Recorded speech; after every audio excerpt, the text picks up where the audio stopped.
चलो देखते हैं निफ्टी बैंक निफ्टी कहाँ पे कल मोमेंटम कर सकते हैं और किस तरीके से हम प्लान कर सकते हैं। तो ये है निफ्टी का चार्ट 1 डे टाइम फ्रेम पे और हम देख सकते हैं कि जहाँ पे हम निफ्टी निफ्टी बोल रहे हैं तो थोड़ा-सा निफ्टी ने अभी तक ब्रेकआउट नहीं दिया। तो यहाँ पे आप देख सकते हैं कि यहाँ पे नीचे आने के बाद एक डब्ल्यू पैटर्न बना दिया है। कल निफ्टी ने ब्रेकआउट नहीं दिया था पर आज देख सकते हैं कि आज निफ्टी ने ब्रेकआउट दिया है। बहुत बड़ा गैप ओपन होने के बाद उसने ऊपर जाने की कोशिश की और फिर से एक थोड़ा-सा साइडवेज़ मार्केट हमें आज दिखाई दिया। तो हम यहाँ पे कैसे प्लान कर सकते हैं वो देख सकते हैं क्योंकि ऊपर के जगह पे देखा जाए तो जहाँ से प्रीवियस सेलिंग आई थी, वो भी एरिया फ़िल करने का वहाँ पे वो लेवल छूने का भी बाकी है और जहाँ यहाँ पे भी नीचे एक गैप पेंडिंग है, तो ये भी लेवल छूने के बाकी है। तो ये लेवल दोनों लेवल हमारे लिए बहुत ही मायने रखने वाले कल के ट्रेडिंग के लिए। तो कल हम बहुत बड़े टारगेट नहीं प्लान करने वाले हैं, चलो देखते हैं 15 मिनट की चार्ट के ऊपर कि कैसे हम प्लान कर सकते हैं। आज देखा जाए तो हम बोल रहे थे जैसे कि हमने बोला था कि यहाँ पे शायद ये कप एंड हैंडल या हेड एंड शोल्डर पैटर्न बना के फ्लैट ओपन हुई तो हेड एंड शोल्डर पैटर्न बना के ऊपर जा सकती है।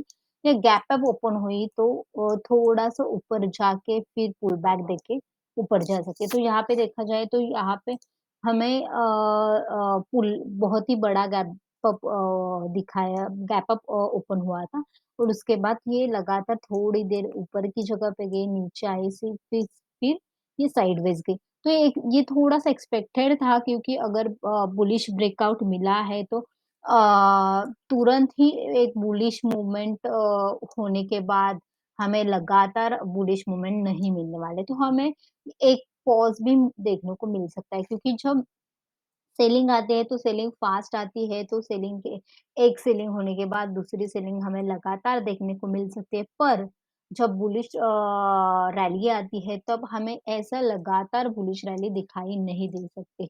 तो हमें एक पॉज़ एक्सपेक्टेड था जो कि हमें मिला है, शायद कल भी हमें एक पॉज़ मिल सकता है या अगर नहीं मिला तो हमें छोटे से टारगेट के लिए प्लान करना चाहिए।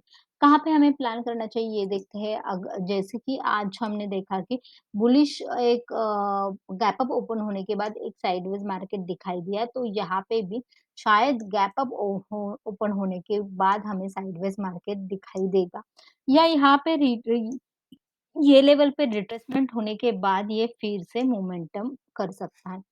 फ्लैट ओपन हुआ तो क्या कर सकते हैं हम? फ्लैट अगर ओपन हुआ तो ये जो 17,600 की लेवल है, ये छूने की ये वो कोशिश करेगा, ऊपर जाने की कोशिश करेगा यहाँ पे। नेगेटिव देखा जाए तो जब तक ये कल के दिन का लो तोड़ता नहीं है, जब तक 17,450 के नीचे कोई भी कैंडल क्लोज़ नहीं होती, तब तक हम नेगेटिव ट्रेड कोई भी प्लान करने वाले नहीं हैं। और जब ये 17,450 के नीचे क्लोज़ होता है, तब हम देख सकते हैं कि है ना यहाँ पे आप देख सकते हैं कि 17,382 का जो है वो ये डब्लू पैटर्न की नेकलाइन है। तो यहाँ पे रिएक्ट हो सकती है और फिर बाद में शायद ये जो लेवल है वहाँ पे छूने की कोशिश कर सकते हैं जहाँ पे उसने गैप छोड़ा था। ये 17,300 का कोई तो लेवल आ रहा है, तो यहाँ पे 17,300 लेवल तक ये आ सकती है। 17,300 लेवल छूने के बाद फिर से ये ऊपर जाने की कोशिश करेगी। तो हम बहुत बड़े टारगेट कल के लिए प्लान नहीं करेंगे। अगर निफ्टी ने कल भी एक थोड़ा-सा गैप अप ओपन होके या फ्लैट ओपन होके एक पॉज़ या छोटी-सी मूवमेंट उसने की, तो हम उसी के अकॉर्डिंग, उसी के फ़ेवर में हम एक्सपायरी के दिन के लिए प्लान कर सकते हैं। चलो देखते हैं बैंक निफ्टी हम कहाँ पे प्लान कर सकते हैं। 1 डे टाइम फ्रेम पे देखते हैं। बैंक निफ्टी कल से ही बुलिश थी, बुलिश दिखाई दे रही थी। तो यहाँ पे आप देख सकते हैं कि बहुत ही बड़ा बैंक निफ्टी का भी गैप अप हुआ था और यहाँ पर हम अगर नज़दीक से देख सकते हैं तो हमें यहाँ पे दिखाई देगा कि जो जो लेवल यहाँ पे शार्प सेलिंग आई थी, उसी लेवल को छू के ये फिर से वापस आया है। तो आज जैसे कि कल के आप अगर मेरा डेली एनालिसिस देखे होंगे तो आपको पता चला होगा कि हमने भी ये एक्सपेक्टेड किया कि डेली टाइम फ्रेम पे एक इंडिसिसिव कैंडल, ये छोटी कैंडल दिखाई देगी। ये यहाँ पे भी वैसे ही डोजी टाइप की कैंडल दिखाई दिए है। तो यहाँ के 2 लेवल्स बहुत ही हमारे लिए इम्पोर्टेंस रहने वाले हैं। एक तो डोजी कैपिटल जब जब बनती है, तो उसका जो हाई है वो भी इम्पोर्टेंट रहता है, लो है वो भी इम्पोर्टेंट रहता है। अब अगर ये फ्लैट ओपन होता है, गैप डाउन ओपन होता है तो चांसेस आर वेरी हाई कि ये गैप फिल करने के लिए नीचे आएगा और फिर बाद में ऊपर जा सकता है। और गैप अप ओपन हुआ तो यहाँ पे जो 40,000 से 800 700 के लेवल से वो भी दिखाई दे सकते हैं। तो यहाँ पे देखा जाए तो बैंक निफ्टी की जो कैंडल बनाई है, तो उसको दोनों तरफ एक स्पेस है जाने के लिए। तो थोड़ा-सा मतलब यहाँ पे भी बहुत बड़े टारगेट नहीं प्लान कर सकते, पर एक अच्छे टारगेट निफ्टी के कंपैरिज़न में हमें दिखाई देंगे। चलो देखते हैं 15 की मिनट के चार्ट के ऊपर कि हम कहाँ पे प्लान कर सकते हैं बैंक निफ्टी कल के लिए। तो यहाँ पे देखा जाए तो ये भी साइडवेज़ था, बहुत ही वोलेटाइल था, साइडवेज़ में भी निफ्टी के कंपैरिज़न में। तो यहाँ पे हम तब भी प्लान करेंगे जब गैप अप फ्लैट ओपन होगा, 1 मिनट। अगर ये फ्लैट ओपन होगा तो ये कोशिश करेगा कि ऊपर की जगह पे जाए, ये लेवल क्रॉस करे।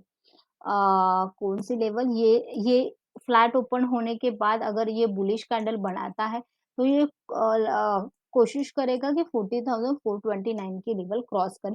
अगर ये 40,429 की लेवल क्रॉस करता है, तो 40,700 की लेवल्स हमें दिखाई देगी क्योंकि ये डेली टाइम फ्रेम पे एक रेजिस्टेंस है।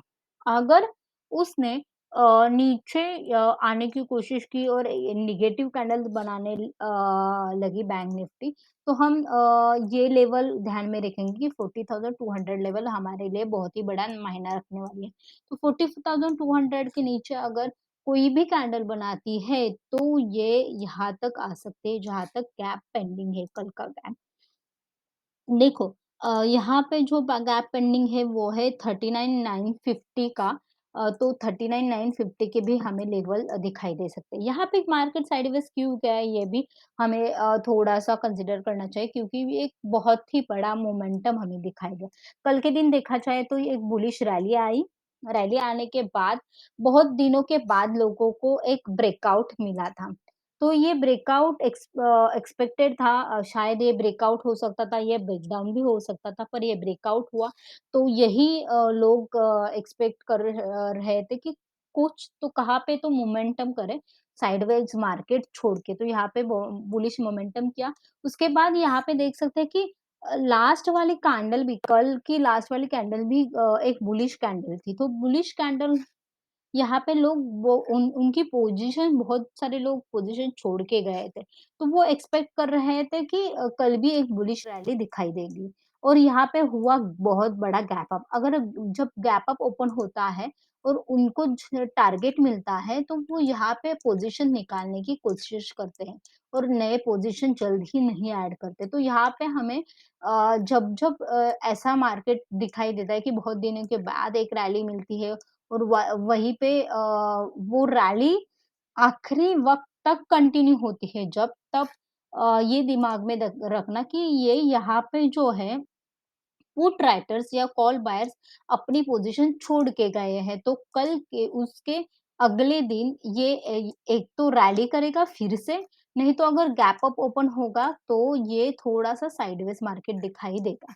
तो ये भी हमें ध्यान में रखना है। इसके लेवल्स तो हमने डिस्कस कर लिए हैं, तो अगर एक 40,200 के नीचे आता है, तो ये वाला टारगेट मिलेगा अगर इसके ऊपर कैंडल बनाता है, तो ही हम बुलिश के लिए टारगेट प्लान करेंगे 40,700 का। तो ये हुआ बैंक निफ्टी के बारे में हम देखते हैं को stocks one day time frame पे। तो यहाँ पे देख सकते हैं कि रिलायंस बहुत अच्छा ब्रेकआउट दिया है। तो बहुत दिनों से इसका इंतज़ार था कि कब ब्रेकआउट या बहुत बड़ा ब्रेकडाउन देगा। क्योंकि हमें इसके भी टारगेट रिलायंस के टारगेट भी बहुत अच्छे दिखाई देते हैं। तो यहाँ पे आप देख सकते हैं कि यहाँ पे डब्ल्यू पैटर्न उसने बनाया और एक ब्रेकआउट दिया। तो यहाँ पे हम किस तरीके से प्लान कर सकते हैं, अगर ये 2, 4, 5, 1 के ऊपर हम प्लान करेंगे, इस लेवल के ऊपर ही प्लान करेंगे। इसका जो स्टॉप लॉस है ये 2435 होगा और जो टारगेट होगा वो होगा 2487। तो ये होंगे रिलायंस के टारगेट। ये जो स्विंग ये हमारा टारगेट होगा। इसके ब्रेकआउट लेवल के थोड़ा-सा ऊपर हमारा स्टॉप लॉस होगा और जो हम क्लोज़ हुआ है उसी के आस-पास हमारी एंट्री होनी चाहिए। ये हुआ रिलायंस के स्टॉक के बारे में। इंडसइंड नेक्स्ट स्टॉक है। इंडसइंड बहुत ही अच्छा मतलब पैटर्न दिखाई दे रहा है, क्योंकि रिलायंस ने तो बहुत बड़ी कैंडल बनाई है यहाँ पे ब्रेकआउट देने के वक़्त, तो शायद रिलायंस थोड़ा-सा साइडवेज़ या थोड़ी-सी कंसोलिडेट हो सकता है, पर यहाँ पे देखा जाए तो इंडसइंड ने थोड़ा-सा पॉज़ लेके मतलब 2% की दी है मूवमेंट, पर थोड़ा-सा वो अभी भी चलने के मूड में है। तो यहाँ पे हाँ, आप देख सकते हैं कि 1233 के ऊपर ही हम प्लान करेंगे ये स्टॉक।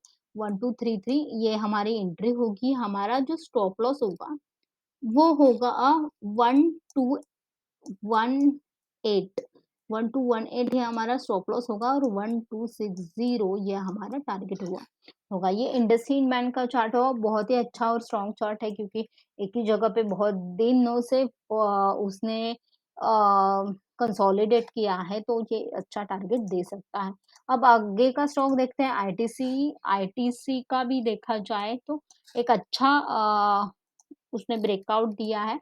आने वाले दिनों में शायद ये कल नहीं चलेगा, पर 2-3 दिनों में चलेगा, तो आने वाले दिनों के लिए हम स्विंग ट्रेड के लिए ये प्लान कर सकते हैं। ये कहाँ पे प्लान कर सकते हैं? 340 के ऊपर प्लान कर सकते हैं। इसका जो स्टॉप लॉस होगा वो होगा 337 और इसका जो टारगेट होगा वो होगा 345। तो ये होता है आईटीसी का plan. That's it for today's guys. आपको ये वीडियो कैसा लगा वो कमेंट बॉक्स में ज़रूर बन बताना। आपको कोई क्वेरी हो समझने में ट्रेडिंग के रिगार्डिंग, तो वो भी कमेंट में बताना, ताकि उसके ऊपर भी मैं वीडियो ला सकूँ।